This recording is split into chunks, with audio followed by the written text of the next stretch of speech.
TED Talks, brought to you by Herberts and Gerberts. Go online and check out their delightful sandwich menus and soups. Order yourself something today. Ted Swetzler here from Twins Daily and Twitter at TL Schwers for another TED Talks Twins update. The Twins have had kind of an up and down week, dropping a couple of games to the New York Yankees, although they did put a bunch of runs on them in the opener.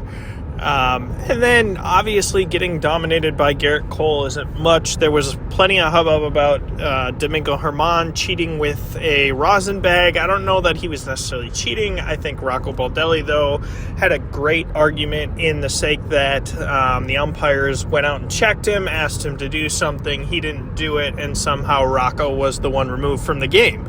So, it's a little bit of New York home cooking there.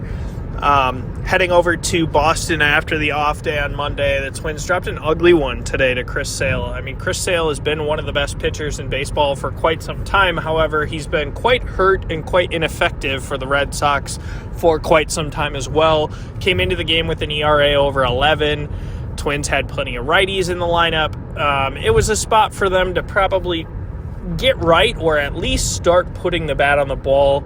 Unfortunately, they went down swinging a ton again. Byron Buxton did start to make a little contact later in the game. He drew a walk, but he has been pretty awful since the beginning of the year. Carlos Correa did start the game out with a nice single off the Green Monster, but the Twins really couldn't string anything together. It was an ugly game on both sides.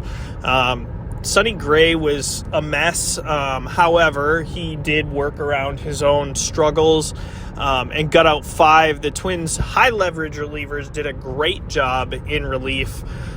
Before Giovanni Moran came in the 10th after Griffin Jax had a little bit of a weird inning. Probably shouldn't keep going with that righty-righty changeup. There was the weird catcher interference play. And then you have Giovanni Moran coming in with a runner on. He struggles walking guys, and he just made a mess of the inning.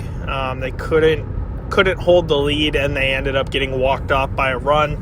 Hope would be tomorrow night against Corey Kluber, a guy that the Twins have obviously seen plenty over the years with the Guardians and last year with the Rays. Or maybe it was the Rangers, I can't remember. But he should be a guy that they can, again, hit. There should be plenty of lefties in the lineup. It would be expected that Joey Gallo is activated tomorrow. My guess is that the Twins will probably option Kyle Garlick back down to AAA. They could option Edward Julian, but it would maybe make a little bit more sense to keep him in the lineup or on the roster until Jorge Polanco is ready to come back. Which was actually a update for the AAA St. Paul Saints today, covering that game in person. This afternoon it was announced that both Alex Kirilloff and Jorge Polanco would have their rehab transferred to the Saints along with Josh Winder. Polanco played 9 innings at second base. He looked like he was moving well, which is really the biggest focus for him. A guy that has dealt with a bone bruise and some tendonitis and whatnot. I did talk with him after the game and asked him just, have there been any more setbacks since spring training? Where are you at with the build-up and that kind of thing? He said he feels good. Getting the at-bats has been positive. He did not have a great night at the plate tonight. However, he looked just fine in the field. I did see him at the end of the season last year at AAA St. Paul when he was trying to come back, and his mobility was nowhere near what it was. Tonight, he seems in good spirits, so that's a positive. I remain surprised that Alex Kirilloff is as close as it seems he appears to be. He did not talk with reporters. However, he had a great game. He played, I believe, 7 innings in the field.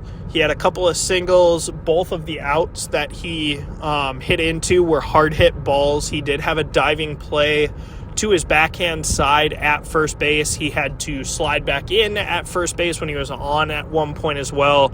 Looked no worse for the wear. So if the Twins can get both of them back on this homestand, and following their conclusion of the Boston series, they will be home for 10 games. That would probably be a pretty significant boost to the lineup. My guess would be that Polanco would send down Julian, and then Kirilloff probably gets Willie Castro, his first option of the year, there.